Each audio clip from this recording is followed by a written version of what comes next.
Hey guys, Mike DiDonato here from Fiama Canada, and today we're going to learn about how to run a cleaning cycle on the Jura E6.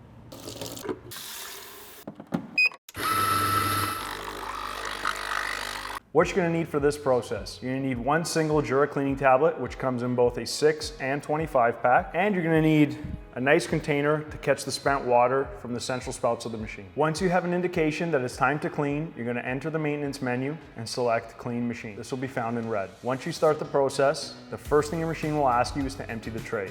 Even if you've already emptied it, remove the tray, empty anything out of it, wait 20 to 30 seconds, and put it back inside the machine. At this point, you've started the cleaning cycle. Once you've started the cleaning cycle, your machine will eventually ask you to insert a tablet.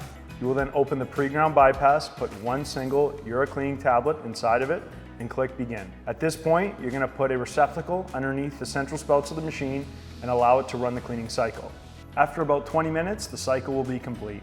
Thanks for watching how to run a cleaning cycle on a Jura E6. Don't forget to check us out on Instagram at Fiama_Canada and our website www.fiama.ca to find all your cleaning and maintenance product needs.